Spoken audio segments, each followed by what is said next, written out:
Let's do a big old honkin' early preview of the Big Ten Championship.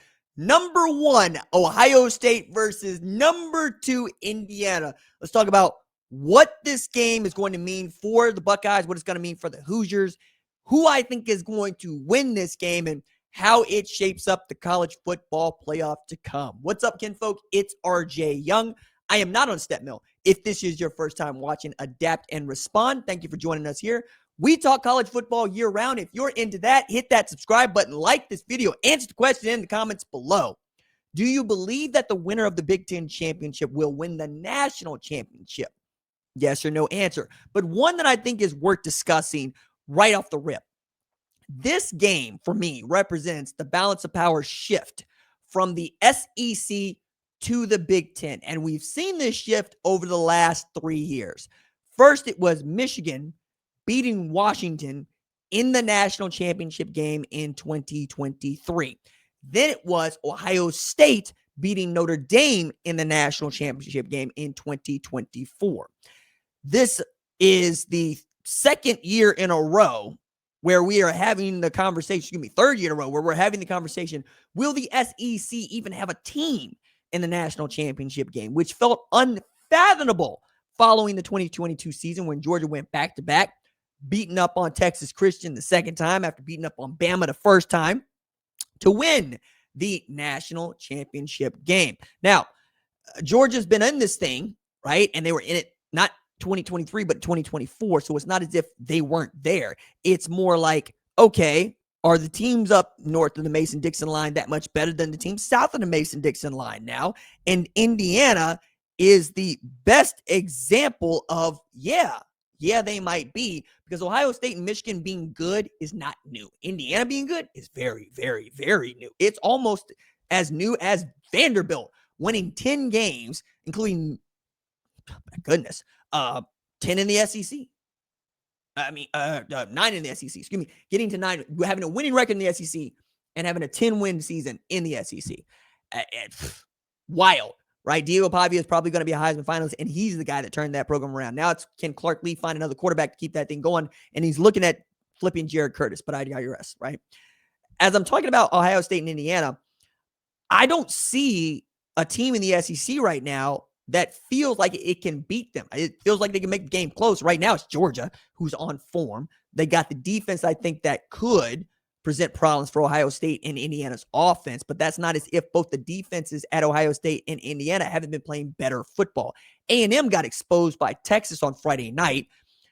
It's very much Marcel Reed, and Marcel Reed is not the caliber of quarterback that Fernando, Mendoza, or Julian Sayin is, let alone Diego Pavia for that matter.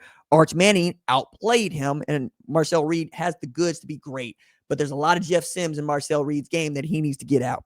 But as we're looking at this game, the thing that sticks out to me is not just that it's 1 versus 2, it's that the only 2 undefeated teams left in the sport are also in the Big Ten, and they're also going to play each other because we have this thing now where we don't need to have a Big Ten East and a Big Ten West champion. In a Big Ten East and a Big Ten West, Indiana and Ohio State would have had to play each other in the regular season. Now they get to play each other in the Big Ten championship game. I think this was originally an idea that was great and designed to have Ohio State versus Penn State versus Michigan, or dare I say it, Ohio State versus Michigan for the Big Ten championship.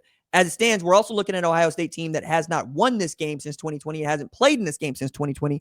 And we're looking at an Indiana team that could make its first, win its first conference championship since 1967, and I believe its first outright conference championship since the 1940s, but we'll get into that a little bit, right?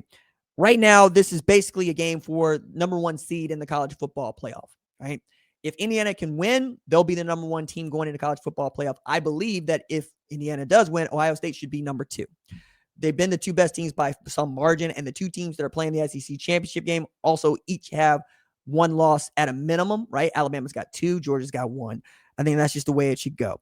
Now, as it pertains to Ohio State, it's been a team that looks every bit like defending its national championship, looking like it could be the first 2-time national champion since Georgia in the college football playoff.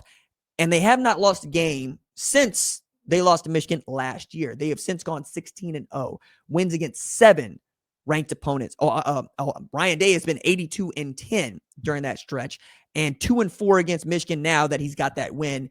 And I really love how he was able to talk about that win afterwards.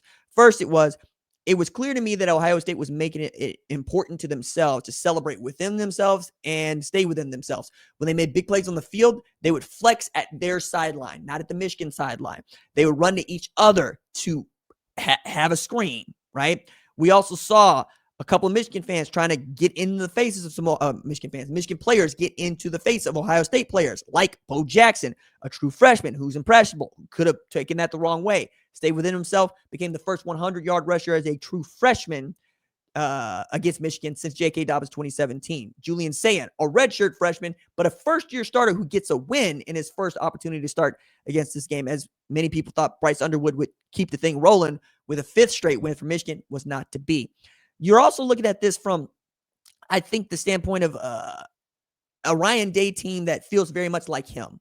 He is a regular dude who wants to win, who's family-oriented. And when he said, I had thought about a lot of things I would say if I got to this moment over the last 5 years. And I think I'm just going to save those and say we win with humility. I think this game has gotten too big at times for him. It's gotten too big for Ohio State at times. They want it so bad that they don't play within themselves. And there's an opportunity to lose control early in that game. They went down 6-0, largest deficit they faced all year. And it looked like Michigan was rolling. Jordan Marshall was ripping off runs, had one for 36 yards, could have got out of hand really quickly. Julian Sayin started out over 2, threw an interception. Everybody reined it back in and started to play like they remembered it's challenge day in Wakanda, and M'Baku's coming down off the mountain to try to take what's rightfully yours, or what you believe is rightfully yours, right? Michigan's the defending Big Ten champ, right? Not the defending Big Ten champ, was the defending national champ at the time. And I'm looking at that going, okay, sure. Then you fast forward a year, you get into this spot, the Connor Stallions thing is gone. There's no assumption that they might be cheating. It feels like a fair fight, but it's in Ann Arbor and it's snowing and it doesn't feel like it's going to suit Ohio State, who likes to throw the ball all around the yard. And yet they were still able to do that. Is that something that Indiana can stop? I'm not quite sure. They've got 2 Sayins. They got 3 Sayins, but they got 2 on the outside. One is Carnell Tate. He wears 17. One is Jeremiah Smith. He wears number 4. They're always open. 7-11. Always open. They don't close. 24 hours. Service. Do you want to leave them on an island? Michigan did it. Got bit, right? Carnell Tate broke him off a little something, 50 yards. JJ broke him off a little something, 35 yards. Is that the way you want to go down if you're Bryant Haynes, the defense coordinator at Indiana? I don't think so. But that is the clear advantage for Ohio State in every game they play. Jeremiah Smith is the best player in the country. There's an argument for Carnell Tate being one of those. Caleb Downs on the other side also got something to that. Joel Klatt is leading the charge in the march, waving the flag for Arvell Reese to be the best player, the first player taken in the NFL draft, not named quarterback or not playing the position of quarterback. He's every bit of 6'4". He fly around. He said the best parts of Abdul Carter and Micah Parsons. That's high praise, right? What is that something that you're able to deal with if you're Indiana? And we'll get to them in just a second. But I still think that this is a Buckeye team that has not reached its final form. Yes, I'm going to be here with the DBZ references. I just am. It's a team that hasn't gone all out because it hasn't needed to. Again, they've been efficient enough with their team to where they're prepared to play the next 4 games. They are prepared to play a 16-game season. They don't play more snaps than they have to. They play the fewest snaps of anybody in college football. Like, that's not an accident. They huddle before they call plays. They chew the clock. They run the ball efficiently, but when they take their shots, they hit them. The ball doesn't really end up on the floor when Julian Sayin lets it go out of his hands. It's not. It is scary because they're going to get what they're going to get. But if you're able to stop them for 3 drives, you probably are able to beat them. Just nobody's been able to do that with any sort of regularity. You stop them 3 straight drives, you probably win the football game. But there's a reason why this team is 12-0 and undefeated. Also, that defensive line that Larry Johnson Sr. continues to put out there is monster. Caden Curry, awesome. Caden McDonald, awesome. I mentioned Arvell Reese and Caleb Downs. You can do anything you want with him. Safety, linebacker, edge rusher. And then, Jalen McClain has been great. Davison Igbinosun has actually grown up. He don't pick up no fouls all that time. He's not stopped. Anthony Edwards when he was looking at a cat Talk about stop effing fouling. That's what we was doing with Davis and Mendoza. Like, stop putting your hands on people picking up these personal foul penalties. And you also got Jermaine Matthews out there. Jermaine Matthews been playing great. Devin Sanchez has been playing a game. The defense under Matt Patricia has been good. There's a reason why I think he's going to be a Broyles Award semifinalist, if not a finalist, in his first year calling plays. I think you also have an opportunity to be great in the kicking game. Brandon Ennis hasn't been everything you wanted to be as a punt returner, but Lorenzo Styles has shown you he'll run one back given the opportunity. And that's one way to go. They have so many ways to hurt you offensively, defensively, and it's the number one scoring defense in the country. Nobody's been able to score more than 16 on them. And in 9 games, nobody's been able to score more than 10. Can Indiana do that? Maybe. I expect this game to have some scoring. I don't expect Ohio State's defense to keep Indiana under 10 points. I think that's asinine and that's disrespectful to an Indiana team that doesn't just look good. They look like winning it all. As a matter of fact, I mean, that is the highest praise that I can give to Indiana right now. They look like a team that can win the national championship, and a great way to do that would be to try to defeat this Ohio State team and stand on business. But while we here, as I get closer to talking about what I expect Ohio State to do with this Indiana defense or offense, I also want to just real quick shout out one of our sponsors for this college football Saturday. It is SeatGeek. SeatGeek, who makes it very easy for you to download their app and save 10% if you use Adapt and Respond on SeatGeek. So you download the app. I got it open on the phone right here. Thanks, Matt. Put a bammer. And I'm going to look for the Big Ten championship game, see what we can get in for right quick. So Big Ten championship game comes up, right? And I can get tickets to Indianapolis, 2 tickets. There are 2,300 listings. I can get 2 tickets that are amazing according to their little green dots here. Red means bad, green means good. Amazing with $421, section 632 Lucas Oil Stadium. You can do that right here. And you can save 10% on this 432 if you use the promo code that is here, ADAPT10 for 10% off your tickets. Anybody use it, probably keep the show running, probably keep the show free. I'd appreciate it. So as I'm looking at this and I'm asking myself, what would it take for Indiana to defeat Ohio State?